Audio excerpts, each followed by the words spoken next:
Newsday continues here on One News Now. I'm Sean Yao. Experts are calling for further revisions to the controversial bill establishing the Maharlika Wealth Fund. Political economist Calixto Chiquiamco told The Big Story that while dropping the SSS and GSIS as fund sources is a good step, some provisions still need to be removed to ensure full transparency. I think they should remove the provision that only the board of directors can approve access to the records. The other thing that I think they should remove is the exemption from the contracts are exempted from review by the Office of the Government Corporate Council. And speaking to the chiefs, Go Negosyo founder Joey Concepcion said the private sector should be included in the MWF board. Concepcion explained that tapping their expertise will address trust issues. So we have a lot of bright people there who are able to spot investments. So if we are awarding projects to all of these conglomerates all over from Malampaya to all of this, and we know that their track record of success is high, then why not be part of it, even for just 10 or 20%? So that's the idea that I think is worth looking into. And the Agriculture Department expects lower onion prices later this month. Shyla Francisco with the report. Mr. President, nananawagan po. Kailan kami giginhawa? Nakakabili pa ba kayo ng sibuyas o... No other choice. Kahit kailangan sa pagluluto. Nakakaiyak.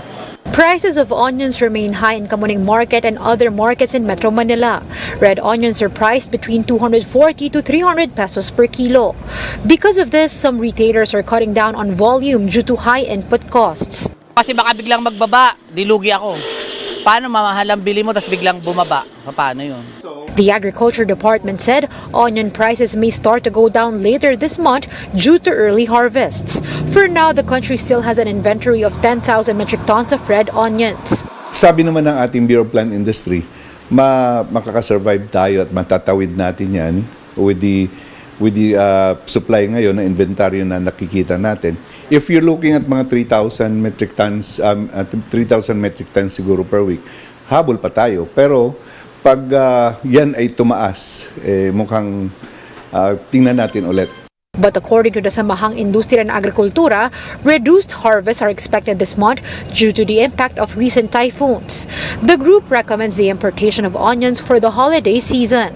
Dapat as soon as possible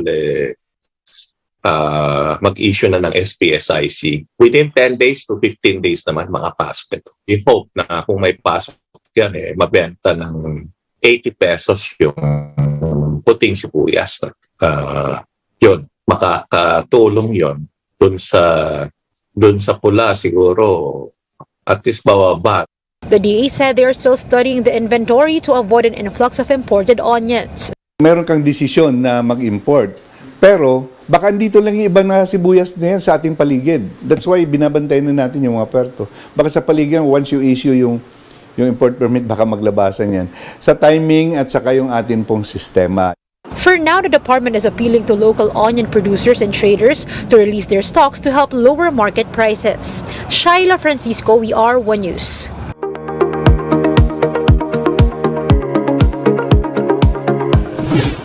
The organizing CEO of the 2022 FIFA World Cup in Qatar claims that reports on worker deaths in the country are out of context. This comes on the back of reports that a Filipino died at a World Cup training site while repairing lights. The details in this Bloomberg report. I think people need to put it into context. People need to look at deaths in a very scientific way. How many deaths of workers, if we speak about workers in general in the state of Qatar, to the total number of workers that work in Qatar, and we find that Qatar is like any country in the world who has deaths in the construction industry. And I'm sorry. I mean, unfortunately, people have failed to put that into context. People have tried to put out false figures throughout the past 10 years, and they have tried to mar the reputation of this World Cup and of the country by taking figures, putting them out of context, inflating them in a way that is absolutely false. It is irresponsible journalism. It is journalism that has gone to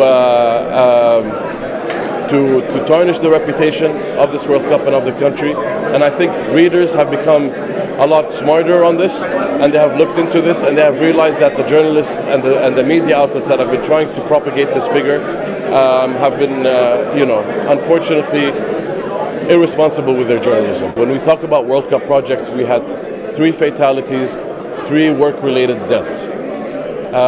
The figure of 400 or 500 relates to casualties of workers around the country.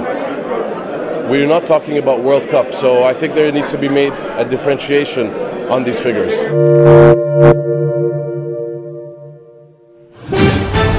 We'll be back with more stories after this quick break. Keep it here on One News.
still watching One News Now. I'm Sean Yao.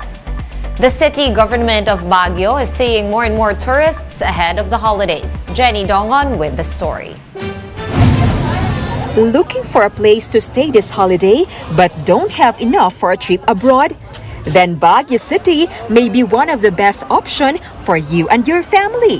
Thousands of tourists have flocked to the City of Pines to celebrate and chill ahead of Christmas. The Baguio City Tourism Office said tourist arrivals might even exceed pre-pandemic levels.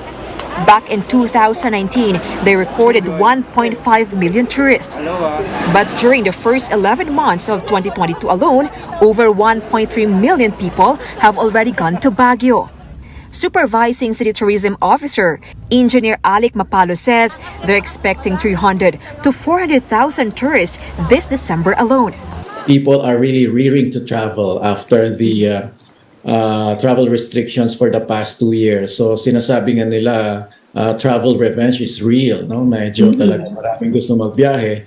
And it so happens that Popular is one of the on the top of mind of many of our travelers. Our city is really very accessible. Over 1,000 hotels and accommodation establishments are now open to welcome tourists, but most of them are already fully booked.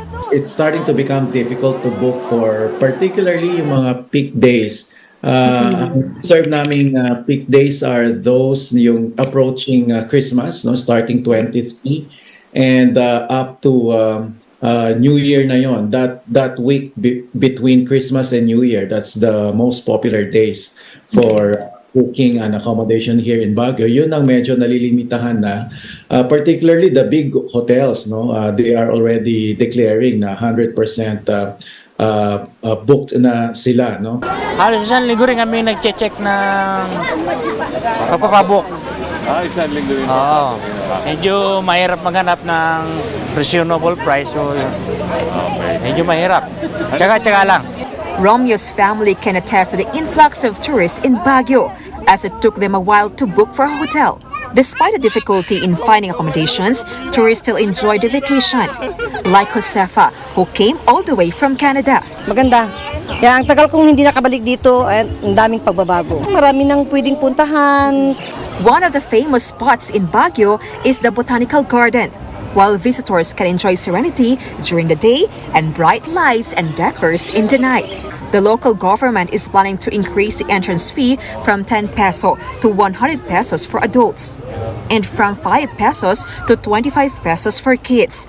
The Baguio LGU says this will be used for maintenance and operating expenses. A portion of the profit will also be used to build more community parks. For News 5, Jenny Dongon, we are One News. And here's a quick look at today's other top stories.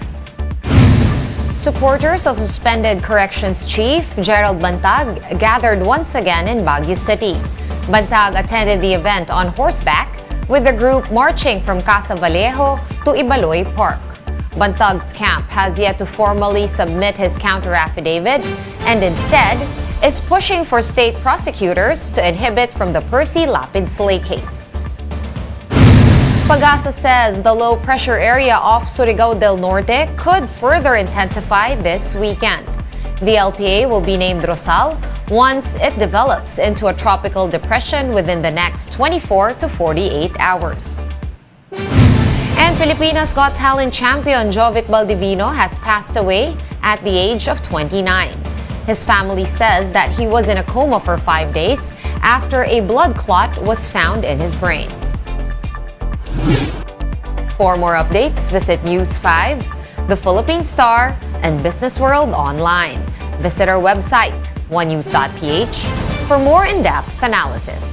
You can also catch One News on Signal Play. Register for a free account at www.signalplay.com and stream One News Live anytime, anywhere. I am Sean Yao. We are One News.